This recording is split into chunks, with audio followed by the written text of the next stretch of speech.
들으시는지 뭐 잘 모르지만 편안하게 들리게 되다 보니까 쉽게 여겨지게 되지만 저로서는 아주 고민을 해요, 하나님 앞에. 왜냐하면 이게 사람의 언어로 한국말로 전하긴 하지만 사람의 생각으로 전하다 보면 성도님들도 영적인 존재를 다 알아요. 목사님 저거 어디서 유행하는 거 하시나 보다. 그걸 다 알아요. 그래서 제가 하면서도 그 연기를 할 수가 없고 가면을 쓸 수도 없어요. 그래서 하나님께서 말씀을 주셔야 돼서 요새는 조금만 감동을 주시고 이렇게 은혜를 주시면 받아 적고 기록해두고 바로 그렇게 합니다. 예전에는 늘 그러나 보다 그래서 못 그랬는데 이제는 아주 열심히 주님이 말씀을 조금만 이렇게 주셔도 아주 소중하게 여겨요. 오늘 말씀 5절부터 읽었잖아요. 2장 5절 이런 내용이 있어요. 2절의 내용이에요. 누구든지 그의 말씀을 지키는 자는 하나님의 사랑이 그 속에서 온전하게 되었다. 이걸 요약하면 하나님의 사랑을 온전하게 누리는 거다 이거예요. 하나님의 사랑을 온전하게 누리는. 그러면 하나님의 사랑은 완전하지만 불온전하게 누리는 사람도 있다는 거겠죠. 하나님의 사랑은 완전한데 이런 거예요. 세상에서 제일 좋은 뷔페를 들어갔는데 모든 사람이 맛있다 맛있다 배부르다 나오는데 어떤 사람이 이러는 거예요. 먹을 게 없어 이러는 거예요. 그러면 사실은 그 사람이 그 뷔페집에 가서 워낙 넓어서 못 찾았든가 아니면 입맛이 없든가 소화력이 없든가 뭐 이런 건데 하나님의 사랑은 완전한데 그 완전한 사랑을 불완전하게 느끼게 되는 이유가 있다라는 건데 그 이유는 말씀을 지키지 않는 데서 발생하는 거다 이거예요. 말씀을 지키지 않는다. 그러면 중요한 게 있습니다. 하나님의 사랑을 온전하게 누리려고 말씀을 내가 다 지켜 행할 수 있다면 예수는 필요 없는 거잖아요. 그게 이제 중요한 포인트예요. 무슨 말씀이냐면 누구든지 말씀을 지키려고 하는 자, 제 편에 해석을 하면 이렇게 해석을 하는 게 좋아요. 누구든지 그의 말씀을 어떻게 하는 자? 지키려고 하는 자. 시도하고 노력하고 순종하고자 엎드려지고 하나님 앞에 떼쓰고 간구하는 자는 말씀에 진정성 있게 다가가는 자, 말씀을 신실하게 대하는 자는 그로 인한 결과가 하나님의 사랑이 그 속에서 온전하게 된다는 거예요. 그 속에서 온전하게 된다. 오늘 말씀이 하나님의 사랑, 서로 사랑하는 데 대한 말씀인데 우리가 사랑하기 위하여서는 하나님의 말씀에 대한 인격적인 태도가 필요해요. 인격적인 태도. 하나님의 사랑을 완전하게 누리는 길은 죄의 문제를 예수님 안에서 해결받을 때 가능해요. 다시 말씀드리면 하나님의 사랑을 막 누리려고 하는데 하나님과 우리 사이를 갈라놓는 게 뭐예요? 죄악. 하나님의 얼굴을 바라보고 싶은데 그 하나님의 얼굴을 가리는 게 뭐예요? 죄. 내 기도 제목이 주께 응답되고 싶은데 주님이 듣지 않게 하시는 게 뭐예요? 죄의 문제예요. 하나님은 우리를 완전하게 사랑한다라는 그 느낌, 그 생각, 그 체험을 주시기 위해서 이 죄악의 문제, 하나님과 우리와 단절시켜버리는 죄와 죄악의 문제를 해결하기를 원하시는데 그것을 뭐라 말하면 복음이라 그래요. 훌륭한 소식, 좋은 소식. 우리의 죄악의 요소와 죄악의 문제를 해결하시는 것이 최고 탁월한 분인 거예요. 여러분 집안마다 회사마다 가정마다 학교마다 문제가 다 있죠. 어려움이 있죠. 근데 그것은 세상에서는 달리 다르게 다 해석을 하지만 우리 그리스도인들은 한 가지로 해석이 돼요. 죄라 그래요. 너희 집에 왜 요즘에 어려워? 아, 돈이 좀 없어서 우리 집이 좀 어려워. 너희 집 왜 어렵냐? 아니, 너희 학교 왜 어렵냐? 요즘 선생님이 똑바로 못 가르쳐서 어려워. 너희 회사 요즘 왜 어렵냐? 다양한 이유가 있겠죠. 근데 그 속에는 탐심, 미움, 교만, 완악, 거짓, 게으름, 미혹, 유혹, 수많은 죄의 요소들이 산더미같이 쌓여 있어서 사실은 인간 사회와 모든 생명을 괴롭게 하고 있는 거예요. 근데 그 죄를 하나님께서 해결하기 위해서 오늘 본문으로 읽진 않았지만 2장의 시작이 어떻게 되냐면, 이제 5절을 다시 읽을 건데 시작을 다시 해서 2장 1절 2절에 죄에 이제 우리가 노출되지 않고 범죄하지 않고 죄에 올무잡히지 않게 위해서 하나님께서 주신 복음이 있는데, 그분을 뭐라고 말하냐면 대명사로 대언자라 그리고 다른 말로 화목제물이라고 하는데, 그분이 누구세요? 예수 그리스도예요. 예수 그리스도. 우리가 이제 예수님을 이제 다 믿고 알잖아요. 근데 예수님을 이제 얼마만큼 이제 사모하고 그분을 통하여 얼마만큼 우리가 기적적인 은혜와 은사와 능력을 경험하느냐가 인생의 행복을 판가름시켜요. 이거 정말 그래요. 제가 이제 나이가 너무 어리지만 살아가면 살아갈수록 어렸을 때 이런 생각이 있었어요. 내가 좀 부족해도, 제가 키가 작았다 그랬잖아요. 지금도 크진 않지만 키만 한 190만 돼도 행복할 거라는 그런 어떤 허황된 믿음이 있었어요. 여러분, 사람이 피 190만 되면 행복한 거를 여러분 아멘 하십니까? 절대 아니잖아요. 190 넘는 농구 선수들, 대부분 농구 선수들인데 그분들의 삶이 다 행복하고 만족스럽지 못하잖아요. 제게 있어서는 행복은 외모였어요. 키였어요. 또 어느 성도님은 행복은 이제 내가 통장 잔고가 수백억 있으면 행복한 줄 알지만, 뭐 그거는 많이 뭐 수백억 잔고가 있는 경험은 못 해보셨겠지만, 우리 이제 어깨너머로 봐서 알잖아요. 물질 많이 갖는다고 해서 그 자체가 그 사람을 행복하게 하지 못한다는 걸 뻔히 보고 있는데, 우리가 왜 그걸 자꾸 행복이라고 이렇게 올려두냐면, 가져봤을 때 그거를 내가 쾌락을 많이 경험해봤어. 쾌락이 행복인 줄 알고 그것을 헷갈려 하는 거예요. 쾌락은 행복이 아닙니다.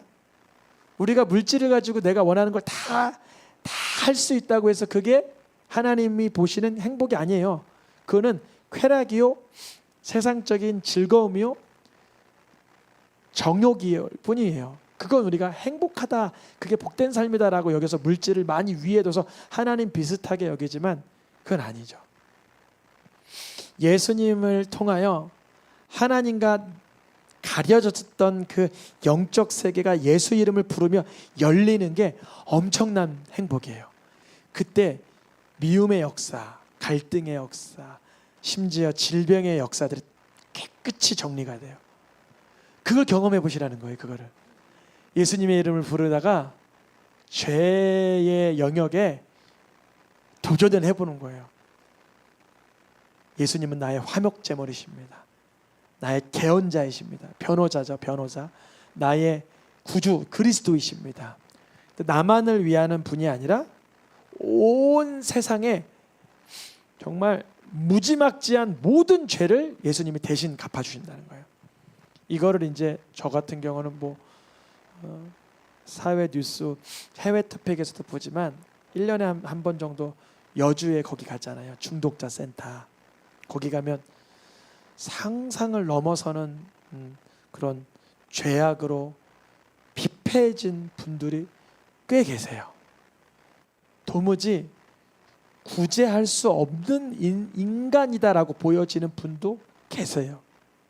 어떤 정도 수준이냐면 미국에서 30년 교도소에 계시다가 한국으로 추방되는 거예요. 그러니까 어떤 정도 분인지 알겠죠? 미국에서 30년을 한국 사람으로 교도소에 있을 수밖에 없는 이유가 있었겠잖아요. 그분이 한국에 오면 누가 그분을 맞이하겠어요? 우리만을 위한 뿐 아니요 온 세상의 죄를 위해서 예수님 죽은 걸 믿으신 분은 아멘 하세요?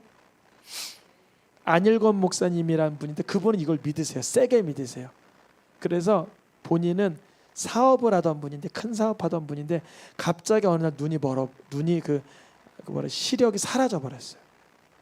그러니까 이제 선천성 시력 상실이 아니라 후천성이에요. 그것도 아주 늦게 기업을 운영하다가 눈이 아주 안 보여요. 근데 그분이 예수님을 인격적으로 깊이 만났어요. 그래서 이분에게는 눈은 보이지 않지만 영안이 열린 거예요. 예수님의 이름이라면 누구도 구원할 수 있다는 게 믿게 된 거예요. 공항에 나가요. 인천공항에 나가서 그분을 이렇게 저거 하는 거 피켓 들고. 근데 그분은 처음에 눈도 보이지 않는 이 아저씨가 날 위해 뭘 해줄 수 있겠어 이런 생각이겠죠. 근데 그 공동체, 그 시설, 그 기관, 그 교회 예배당과 거기를 가면서 아침, 점심, 저녁 계속 예배드리고 찬양하면서 그런 분들 중에 지금 아프리카 선교사, 영국 선교사, 또 도심 지역의 목회자 이런 분들이 막 나오는 거예요. 근데 그분들이 과거의 연역은 프로필은 보통 분이 아닌 거예요. 감당이 안 될 정도의 사람이었다는 거예요. 원래는. 근데 예수님을 만나면 보통 일이 우리가 상상할 수 없는 일이 나타나는 거예요. 오늘 말씀을 좀 더 진행할게요. 예수님이 이 땅에 오신 까닭은 내가 오늘 잠깐 미워한 죄 그 정도도 물론 해결해 주시죠. 아주 강하게 해결해 주시죠.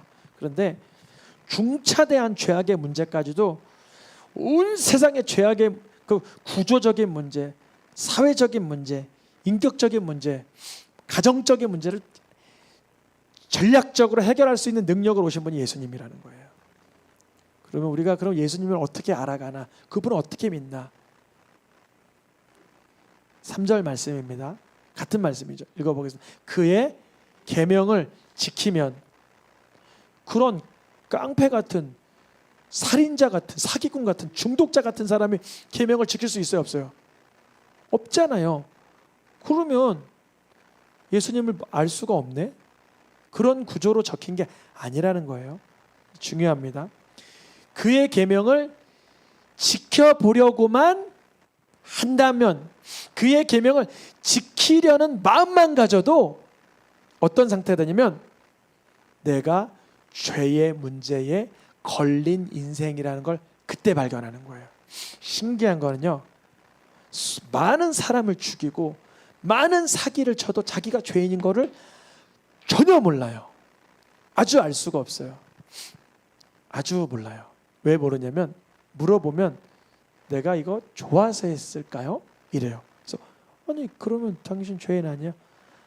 나보다 더 깨끗한 사람이 있으면 나 그래도 최소한 그렇게는 안 했어 하면서 자기에 대한 의로움이 아주 활활 타올라요. 그런데 계명을 지키면이라는 게 뭐냐면 하나님의 말씀은 뭐를 다뤄요? 행위를 다루는 게 아니라 그 중심에 마음에 내가 저거 갖고 싶다라는 생각하면서 탐심만 가져도 10계명에서는 그게 율법을 벗어난 상태예요.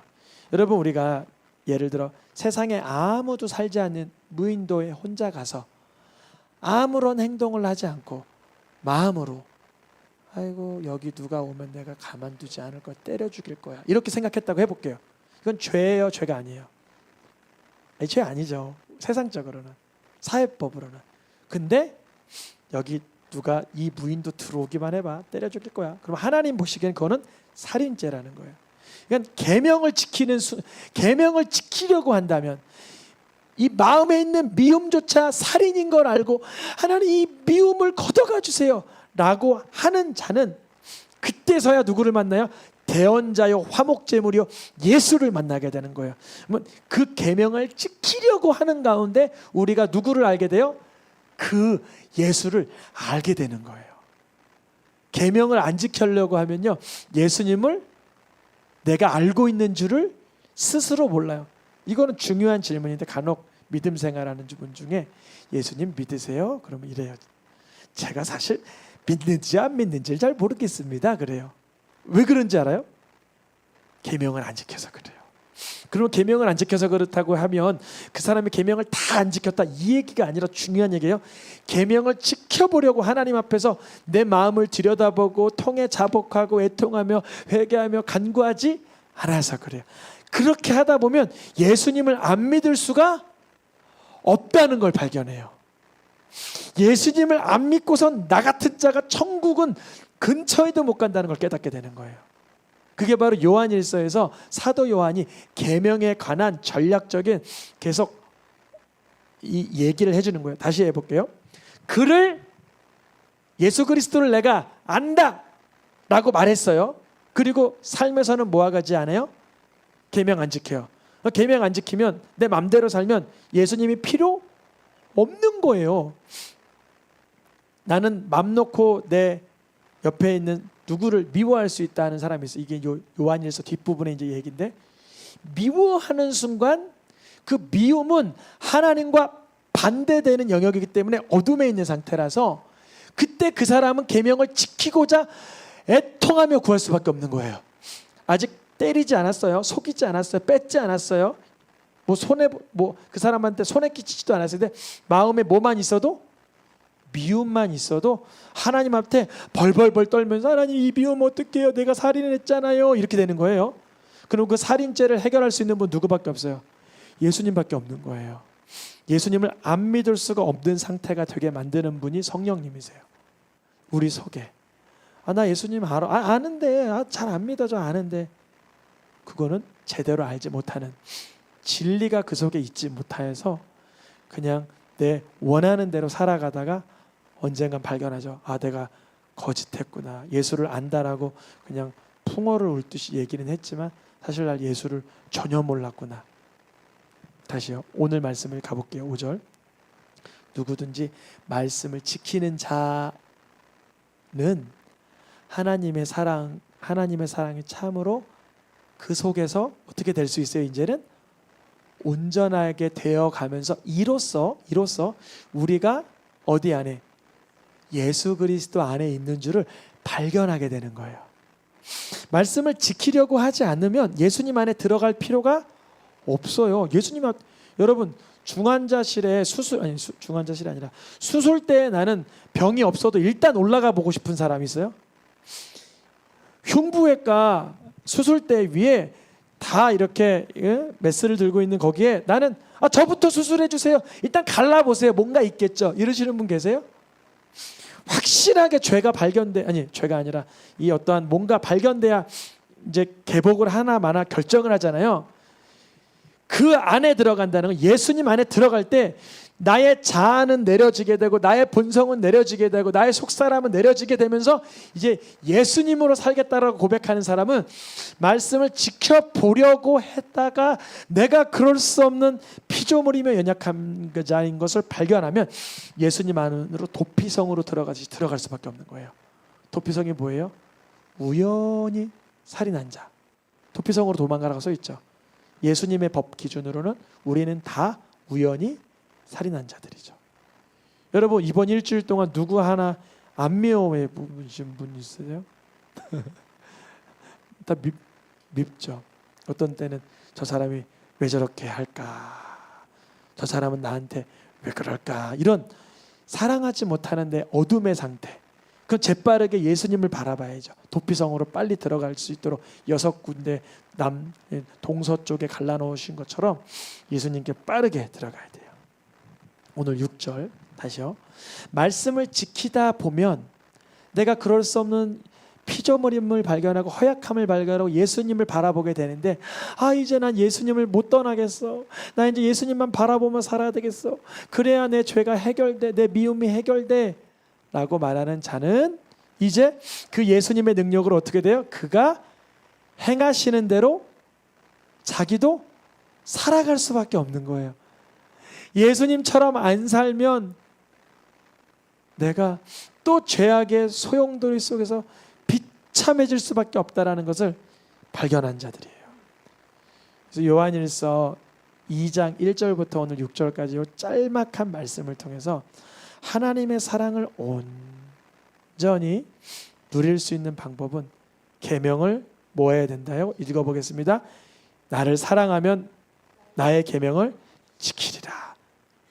그 지킨다는 것은 완수, 완성, 내가 흠없이 무흠하게 지킬 수 있다, 그걸 말하는 것이 아니라 계명에 대한 자세, 중심, 충심, 진심, 전심이 쏟아질 때 그때서야 예수님이 나와 함께 하심을, 하나님의 사랑이 그와 같이 큼을 맛보게 하시는 줄 믿습니다.